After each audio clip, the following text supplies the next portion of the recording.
CBSE 2026 board exam के लिए bio का बहुत इंपॉर्टेंट टॉपिक है डबल सर्कुलेशन। तो डबल सर्कुलेशन को समझते हैं। What is double circulation? Double circulation ये कहता है कि ब्लड जो है वो ह्यूमन बॉडी में 2 बार सर्कुलेट होता है, 2 साइकिल्स में सर्कुलेट होता है, एक ऑक्सीजनेटेड फॉर्म में और एक डीऑक्सीजनेटेड फॉर्म में। इसी को हम लोग डबल सर्कुलेशन समझते हैं। अब इसको समझते हैं। सबसे पहले जो ब्लड होता है वो लंग्स से ऑक्सीजनेटेड फॉर्म में आता है। लंग्स से अगर ऑक्सीजनेशन करें तो ऑक्सीजनेटेड फॉर्म में ब्लड जो है वो किसके पास आता है? लेफ्ट एट्रियम में। किसके पास? लेफ्ट एट्रियम में। अभी इसके थ्रू आता है पल्मोनरी वेन के थ्रू। तो पल्मोनरी वेन एक ऐसी लौती वेन है जो कि ऑक्सीजनेटेड ब्लड को कैरी कर रही है, वरना सारी की सारी वेन्स कैसे कैरी करती हैं ब्लड? डीऑक्सीजनेटेड फॉर्म में। तो लंग्स ने पल्मोनरी वेन के थ्रू क्या पहुंचाया? ऑक्सीजनेटेड ब्लड किसके पास? लेफ्ट एट्रियम में। लेफ्ट एट्रियम से पंप हुआ ब्लड और कहां पर गया? लेफ्ट वेंट्रिकल के अंदर। ठीक है।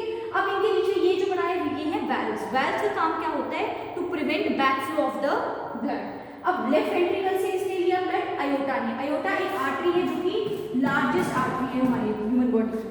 तो हमारे अयोटा ने किसको ब्लड दिया? हमारी बॉडी टिश्यूज को। बॉडी टिश्यूज के अंदर कौन सी प्रोसेस हुई? रेस्पिरेशन, यानी रेस्पिरेशन। और रेस्पिरेशन के थ्रू कार्बन डाइऑक्साइड रिलीज हुई। रेस्पिरेशन का मतलब क्या होता है कि हम लोगों ने ऑक्सीजनेटेड ब्लड को यूज किया, ऑक्सीजन को यूज किया एनर्जी फॉर्म करने के लिए। एनर्जी हम लोगों ने अलग अलग हमारी प्रोसेसेस के लिए यूज करनी है। अब ये जो कार्बन डाइऑक्साइड इस प्रोसेस में रेस्पिरेशन में रिलीज हुई, उसने ब्लड को क्या बना दिया? ऑक्सीजनेटेड से डीऑक्सीजनेटेड फॉर्म में बना दिया।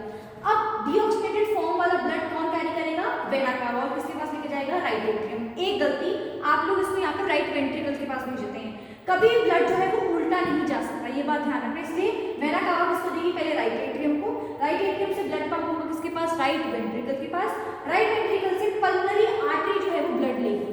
अब पल्मोनरी आर्टरी एक लौती ऐसी आर्टरी है जो कि ब्लड को किस फॉर्म में लेके जा रही है?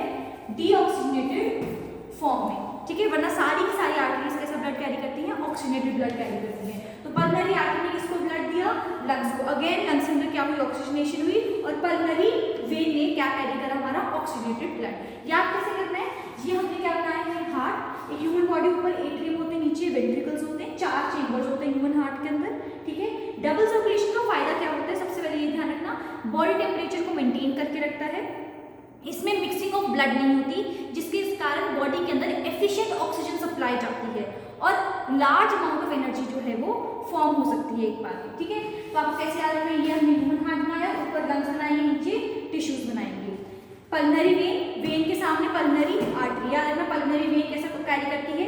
Oxygenated blood. इस साइड सारा क्या चल रहा है? Deoxygenated blood. यहाँ पर क्या आ रहा है? अयोटा। यहाँ पर क्या आ रहा है? इसका ऑपोजिट वेना कावा। ये लार्जेस्ट आर्टरी है, ये लार्जेस्ट वेन है।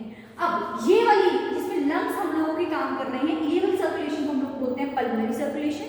और जहाँ पे बॉडी टिश्यूज का काम चल रहा है वो हम लोग उसको क्या बोलते हैं? Systemic circulation.